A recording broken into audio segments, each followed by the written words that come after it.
sariwain, pagliligtas niya sa atin. Bayan nating alalahanin, panahon tayo'y nalipin, ng ngalan niya'y ating sambitin. Paano di tayo lingapin, bayan muling magtipon, awitan ang Panginoon. Sa piling sariwain, pagliligtas niya sa atin. Sa piling sariwain, pagliligtas niya sa atin.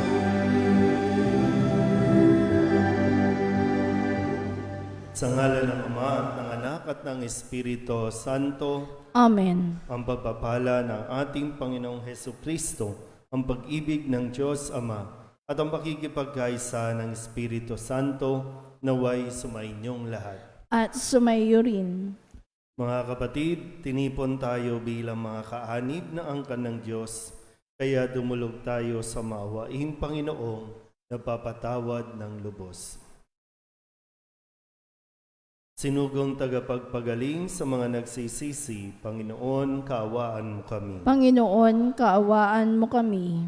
Dumating na tagapag-anyayang mga makasalanay magsisi, Kristo, kaawaan mo kami. Kristo, kaawaan mo kami. Nakaluklok ka sa kanan ng Diyos Ama para ipamagitan kami. Panginoon, kaawaan mo kami. Panginoon, kaawaan mo kami. Kaawaan tayo na makapangyarihang Diyos, patawarin tayo sa ating mga kasalanan at patnubayan tayo sa buhay na walang hanggan. Amen. Manalangin tayo. Ama naming makapangyarihan, pinangangatawanan mong manahan sa mga may luubing tapat at maaasahan. Sa kagandahang loob mo, kami naway makapamuhay bilang mga mapalad na maging iyong tahanan sa pamamagitan ni Hesukristo, kasama ng Espiritu Santo, magpasawalang hanggan. Amen. Umupo ang lahat. Pagbasa mula sa aklat ng Henesis. Sinipingan ni Adan ang kanyang asawa at ito'y nagdalang tao. Nang isilang ang kanyang panganay na lalaki, ay sinabi ni Eva, "Nagkaroon ako ng anak na lalaki sa tulong ng Panginoon." Kaya Cain ang ipinangalan niya rito. Sinundan si Cain ng isa pang anak na lalaki, at Abel naman ang ipinangalan dito. Naging pastol ito, at si Cain naman ay magsasaka. Dumating ang Panginoon na si Cain ay naghandog sa Panginoon ng ani niya sa bukid. Kinuha naman ni Abel ang isa sa mga panganay ng kanyang kawan. Pinatay niya ito at inihandog ang pinakamainam na bahagi. Ang Panginoon ay nasiyahan kay Abel at sa kanyang handog, ngunit hindi niya kinalugdan si Cain at ang handog nito. Dahil dito, hindi mailarawan ang mukha ni Cain sa tindi ng galit. Kaya sinabi ng Panginoon, "Anong ikagagalit mo, Cain? Bakit ganyan ang mukha mo? Kung mabuti ang ginawa mo, dapat kang magsaya. Kung masama naman, ang kasalanay tulad ng mabangis na hayop na laging nag-aabang upang lupigin ka at pagharian. Kailangang pagtagumpayan mo ito." Isang araw, nilapitan ni Cain ang kanyang kapatid. Wika niya, "Abel, mamasyal tayo." Sumama naman ito, ngunit pagdating sa kabukiray, pinatay niya ito. Tinanong ng Panginoon si Cain, "Nasaan si Abel?" "Hindi ko alam," tugon niya. "Bakit? Ako ba'y tagapag-alaga ng aking kapatid? At sinabi ng Panginoon, Cain, nakapangingilabot ang ginawa mo. Sumisigaw sa akin mula sa lupa ang dugo ng iyong kapatid at humihingi ng paghihiganti. Susumpain ka't palalayasin sa lupaing ito, lupang natigmak sa dugo ng kapatid mo na iyong pinaslang. Bungkalin mo man ang lupang ito upang tamnan, hindi ka mag-aani. Wala kang matatahanan at magiging lagalag ka sa daigdig. Napakabigat namang parusa ito, sabi ni Cain sa Panginoon. Ngayong pinalalayas mo ako sa lupaing ito upang malayo sa iyong paningin at maglagalag sa daigdig, papatayin ako ng sinumang makakikita sa akin. Hindi, sagot ng Panginoon. Parurusahan ng 7 ibayo ang sinumang papatay kay Cain. At nilagyan niya ng palatandaan si Cain upang maging babala sa sinuman na ito'y di dapat patayin. Muling sinipingan ni Adan ang kanyang asawa at ito'y nanganak ng isa pang lalaki. Sinabi ng ina, binigyan ako ng Diyos ng kapalit ni Abel. At ito'y tinawag niyang Seth. Ang salita ng Diyos. Salamat sa Diyos. Salmong tugunan ang ating pong itutugon. Sa Diyos tayo ay maghandog, pasalamat na malugod. Tayo pong lahat. Sa Diyos tayo ay maghandog, pasalamat na malugod. Ang dakilang Panginoon, ang Diyos na nagsasaysay. Ang lahat ay tinatawag sa silangan at kanluran. Hindi ako nagagalit dahilan sa inyong handog, ni sa inyong mga haing, sa dambanay sinusunog. Sa Diyos tayo ay maghandog, pasalamat na malugod. Bakit ninyo inuusal yaong aking mga utos? At bakit ang paksa ninyo ay sa tipan natutungod? Pag kayo ay tinutuwid, agad kayong napupuot at niayaw na tanggapin yaong aking mga utos. Sa Diyos tayo ay maghandog, pasalamat na malugod. Handa ninyong paratangan maging tunay na kapatid at kay daming kapintasang sa kanila'y nasisilip. Kahit ito ay ginawa, hindi kayo alumana, kaya naman ang akala, kayo't ako'y magkaisa. Ngunit ngayon, panahon ng kayo'y aking pagwikaan upang inyong maunawa ang ginawang kamalian. Sa Diyos tayo ay maghandog, pasalamat na malugod. Tumayo ang lahat.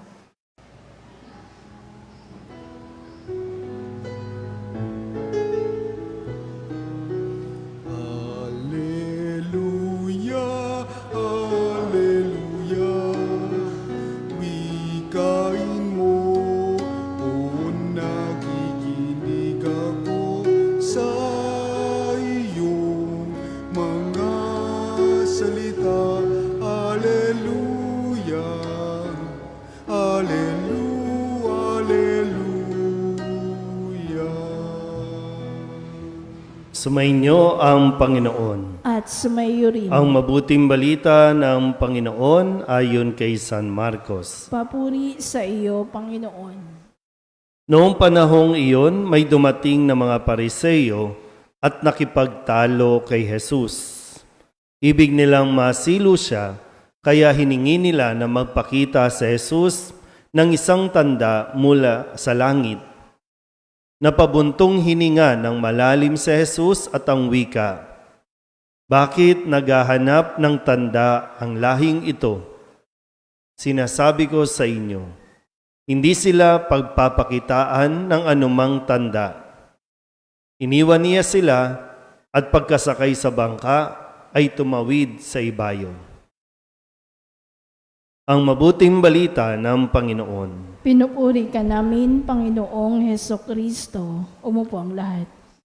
Isang mapagpalang gabi po sa inyong lahat.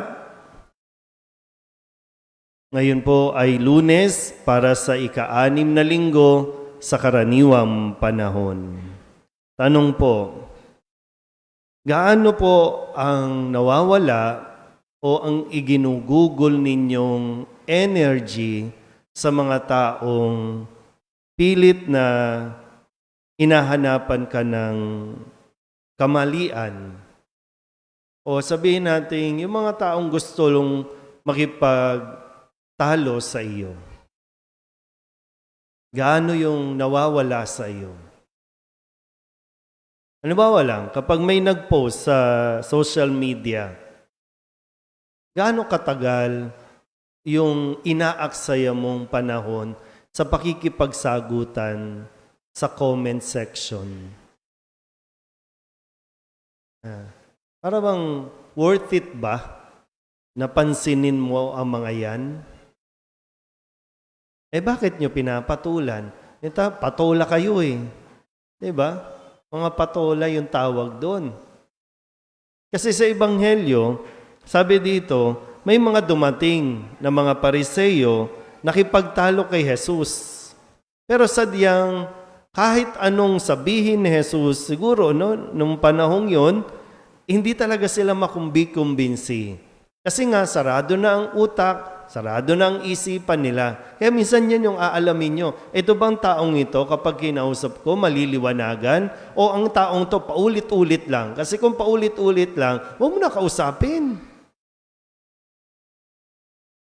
Ano ka rin eh? 110 ka rin eh. Diba? Pag ganun, pag may message at hindi natatapos, huwag mo nang sagutin. Sayang yung oras. Sayang yung load. Papadata-data ka pa para lang makipagsagutan dyan. Kaya ang ginawa ni Jesus, iniwan niya. Ay, sayang. Sayang ang oras ko dito. Hindi mo kinakailangan ipilit na makumbinsi mo ang mga tao para magustuhan ka. Kasi sadyang may mga taong sarado ang isip dahil, o pwede natin makita sa konteksto ng ating unang pagbasa, bakit pinatay ni Cain si Abel? Nainggit. Kasi nga, mas naging maganda yung inihandog ni Cain o ni Abel. Diba? Yung pinakamaganda, pinakamatabang hayop na kanyang pinapastol. Yung inialay niya, yung bunga ng kanyang pagsasaka na parang hindi nagustuhan ng Diyos. O sabihin natin, hindi masyadong kinagiliwan ng Diyos yung alay. Baka kasi pwede pa siyang may maihandog na higit pa doon, pero hindi siya nag-effort. Basta may maihandog lang. O ano nangyari? Mas nag-focus doon sa kung ano ang ibinigay kay Cain, o kung ano ibinigay kay Abel, o kung ano ang ginawa ng Diyos kay Abel kaysa yung sa kanya. Pero yun yung umabot sa pagpatay dahil lamang nainggit.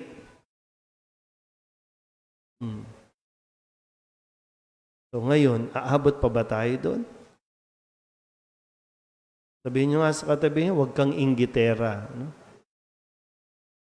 Pero tingnan nyo rin, baka dahil sa inggit o hindi mo lang talaga maamin na naiinggit ka o nagsiselos ka dahil parang pakiramdam mo, mas magaling sila, mas mahusay sila, bakit hindi mo pagtuunan ng pansin yung sarili mo? Bakit hindi ka magpaganda ng sarili mo? No?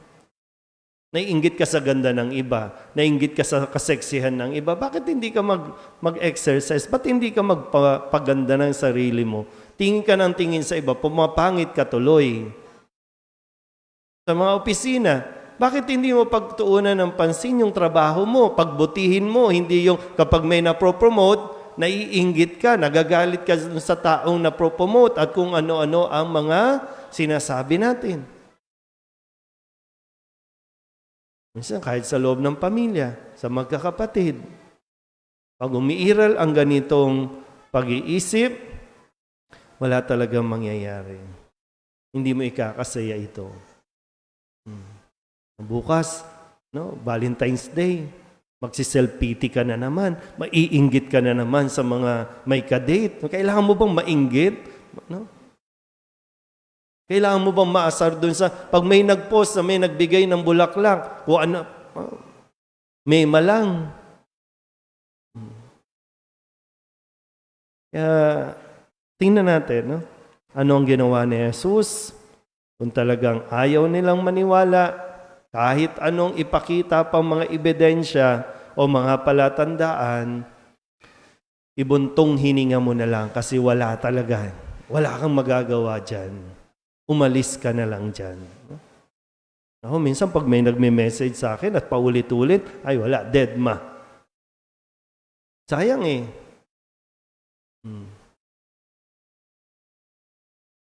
Ano? Kahit na mo, hindi ka maging masaya-saya kasi nagpo-focus ka doon sa mga taong ayaw sa iyo. Ano? Uy.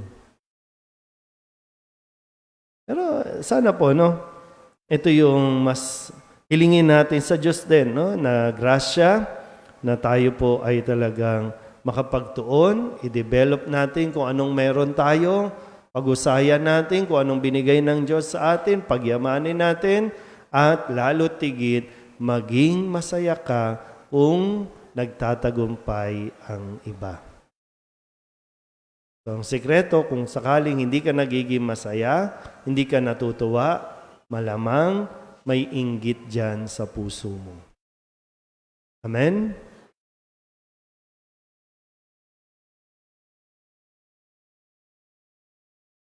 Bumaling tayo sa Diyos Ama sa panalangin para sa biyaya na makapagbagong buhay at matatag na maniwala sa panawagan ni Kristo sa pagbabalik loob. Ang ating pong itutugon, Panginoon, dinggin mo ang aming panalangin. Panginoon, dinggin mo ang aming panalangin.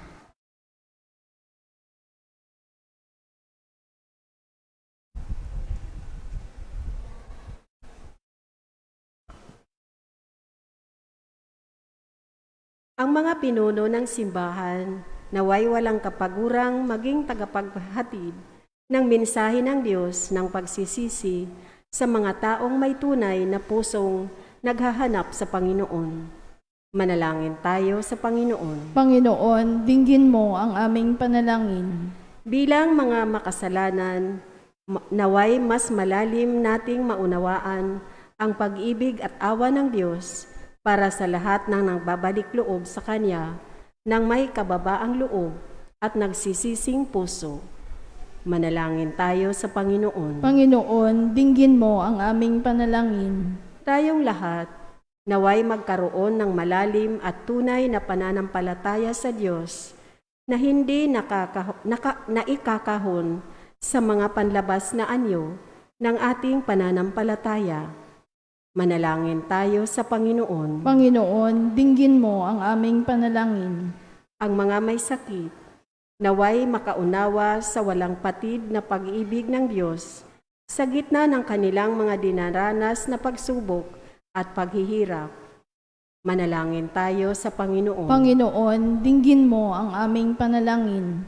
Ang mga namatay, naway makatagpo ng kapayapaan at kaligayahan sa kaharian ng Diyos.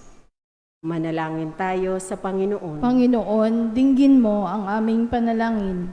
Idulog din natin sa Panginoon ang ating mga personal na kahilingan at mga panalangin para sa ating mga pamilya, kasama ang mga kahilingan ng mga nanonood sa online. Lahat ng mga misang pasasalamat, espesyal na intensyon at mga kaluluwa na inihiling na ipagdasal sa misang ito.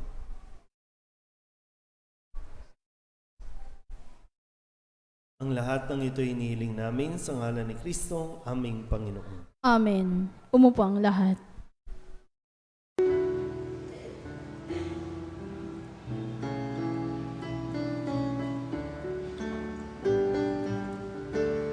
Salamat sa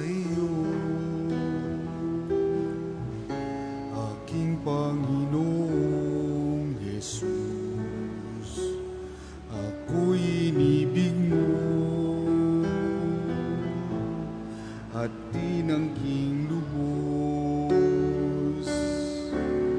Ang tanging alay ko sa iyo, aking Ama, ay buong buhay ko, puso at kaluluwa. Hindi makaya ng makapagkaloob, mamahaling iyas ni gintong nilukob. Ang tanging galangin, O Diyos, ay tanggapin. Ang tanging alay ko, nawa'y gamitin. Ito lamang, Ama, wala nang iba pa aking hinihiling. Manalangin kayo mga kapatid upang paghahain natin ay kalugdan ng Diyos amang makapangyarihan. Tanggapin nawa ng Panginoon itong paghahain sa iyong mga kamay, sa kapurihan niya at karangalan sa ating kapakinabangan at sa buong sambayanan niyang banal. Ama naming lumikha, kami naway dalisayin at panibaguhin ng aming gaganaping paghahain. Kami naway itaguyod ng gagawin naming ito sa pagnanais naming sundin ng loob mo sa pamamagitan ni Jesucristo kasama ng Espiritu Santo magpasawalang hanggan. Amen. Sumainyo ang Panginoon. At sumayo rin. Itaas sa Diyos ang inyong puso at diwa. Itinaas na namin sa Panginoon. Pasalamatan natin ang Panginoong ating Diyos. Marapat na siya ay pasalamatan. Ama naming makapangyarihan, tunay ngang marapat na ikaw ay aming pasalamatan. Nasa iyo ang aming buhay, pagkilos at pag-iral. Sa pamumuhay namin araw-araw, tinatamasa namin ang iyong pagmamahal. Sa pag-ibig mong ipinunla sa sangkatauhan, ang Espiritu Santo'y unang aning bigay ng anak mong naglagak sa amin ng katiyakang nakalaang mabuhay kami sa piling mo kailanman. Kaya kaysa ng mga anghel ang sisiawit ng papuri sa iyo, na walang humpay sa kalangitan, kami nagbubunyi sa iyong kadakilaan. Santo, Santo, Santo, Diyos makapangyarihan. Puspos ng luwalhati ang langit at lupa. Hosana, Hosana, sa kaitaasan. Pinagpalang narito sa ngalan ng Panginoon. Hosana, Hosana, sa kaitaasan. Hosana, Hosana, sa kaitaasan.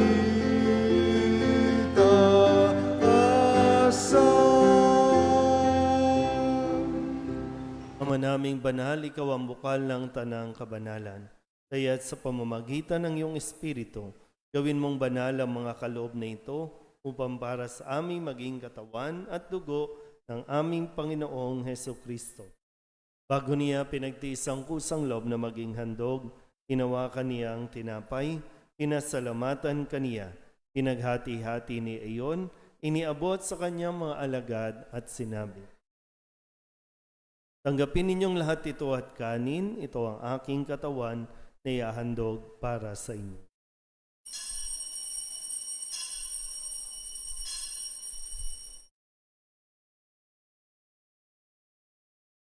Gayun din naman ang matapos ang hapunan, hinawakan niya ang kalis, muli kaniyang pinasalamatan. Iniabot niya ang kalis sa kanyang mga alagad at sinabi, tanggapin ninyong lahat ito at inumin. Ito ang kalis ng aking dugo, ng bago at walang hanggang tipan. Ang aking dugo na ibubuhos para sa inyo at para sa lahat, sa ikapagpapatawad ng mga kasalanan. Gawin ninyo ito sa pag-alaala sa akin.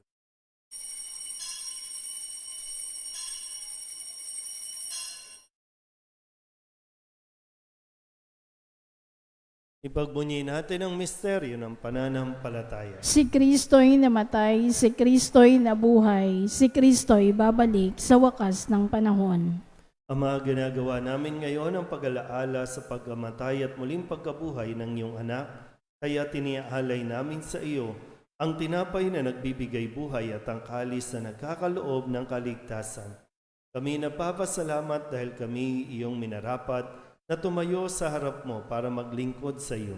Isinasamo namin kami magsasalo-salo sa katawan at dugo ni Kristo ay mabuklod sa pagkakaisa sa pamamagitan ng Espiritu Santo. Ama, lingapin mo ang iyong simbahang laganap sa buong daigdig. Puspusin mo kami sa pag-ibig kay San Francisco na aming Papa at ni Jose na aming Obispo at ng Tanang Kaparian. Alalahanin mo rin ang mga kapatid naming nahimlay na may pag-asang sila'y muling mabubuhay, gayon din ang lahat ng mga pumanaw. Tawaan mo sila at patuloyin sa iyong kaliwanagan. Tawaan mo at paghindapating kaming lahat na makasalo sa iyong buhay na walang wakas. Kaysa ng mahal na Birhen Maria na Ina ng Diyos, ng kabiyak ng puso niyang si San Jose, kaysa ng mga apostol at ng lahat ng mga banal na namuhay dito sa daigdig ng kalugod-lugod sa iyo, may pagdiwang nawa namin ang pagpupuri sa ikararangal mo sa pamamagitan ng iyong anak na aming Panginoong Hesukristo. Sa pamamagitan ni Kristo, kasama niya at sa Kanya, ang lahat ng parangal at papuri ay sa iyo, Diyos amang makapangyarihan, kasama ng Espiritu Santo, magpasawalang hanggan. Amen. Amen. Amen.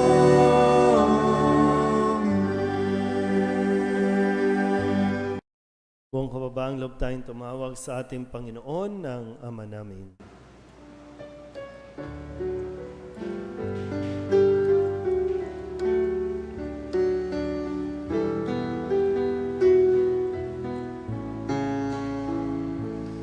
Ama namin, sumasalangit ka, sambahin ang ngalan mo, mapasa amin ang kaharian mo, sundin ang loob mo, dito sa lupa para ng sa langit. Bigyan mo po kami ngayon ng aming kakanin sa araw-araw at patawarin mo kami sa aming mga sala para ng pagpapatawad namin sa nagkakasala sa amin, at huwag mo kaming ipahintulot sa tukso, at yadya mo kami sa lahat ng masama. Hinihiling namin kaligaya sa lahat ng masama, paglalooban ng kapayapaan araw-araw, iligtas sa kasalanan, at ilayo sa lahat ng kapahamakan, samantalang aming pinananabikan ang dakilang araw ng pagpapahayag ng tagapagligtas naming si Hesukristo. Sapagkat iyo ang kaharian at ang kapangyarihan at ang kapurihan magpakailanman. Amen. Panginoong Hesukristo, sinabi mo sa iyong mga apostol, kapayapaan ang iniiwan ko sa inyo, aking kapayapaan ang binibigay ko sa inyo. Tunghayin mo ang aming pananampalataya at huwag ang aming mga pagkakasala. Pagkalooban mo kami ng kapayapaan at pagkakaisa ayon sa iyong kalooban, kasama ng Espiritu Santo, magpasawalang hanggan. Amen. Ang kapayapaan ng Panginoon ay laging sumainyo. At sumaiyo rin. Magbigayan po tayo ng kapayapaan sa isa't isa.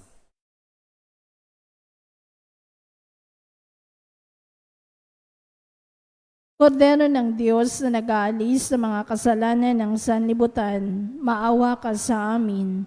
Kordero ng Diyos na nag-aalis sa mga kasalanan ng sanlibutan, maawa ka sa amin. Kordero ng Diyos na nag-aalis ng mga kasalanan ng sanlibutan, ipagkaloob mo sa amin ang kapayapaan. Lumuhod ang lahat. Ito ang kordero ng Diyos. Ito ang nag-aalis ng kasalanan ng sanlibutan. Mapalad ang mga inaanyayahan sa kanyang piging. Panginoon, hindi ako karapat-dapat na magpatuloy sa iyo, ngunit sa isang salita mo lamang ay gagaling na ako. Katawan ni Kristo, Amen.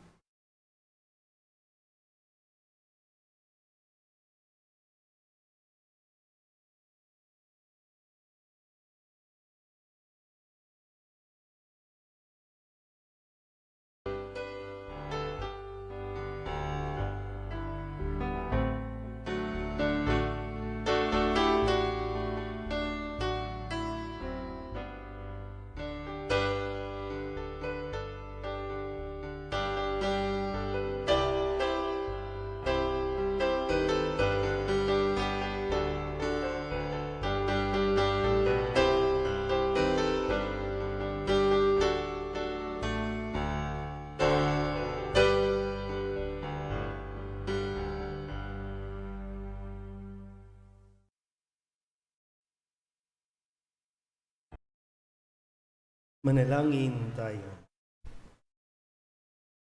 Ama naming mapagmahal, kaming pinapagsalo mo sa banal na pakikinabang ay gawin mong laging manabik na pagsaluhan ang kaloob mong ito sa aming ikabubuhay. Sa pamamagitan ni Jesucristo kasama ng Espiritu Santo, magpasawalang hanggan. Amen. Sumainyo ang Panginoon At sumayo rin. at pagpalain kayo ng makapangyarihang Diyos, Ama at Anak at Espiritu Santo. Amen. Tapos ng banal na misa, humayo tayo sa kapayapaan ni Kristo. Salamat sa Diyos. Magandang gabi po.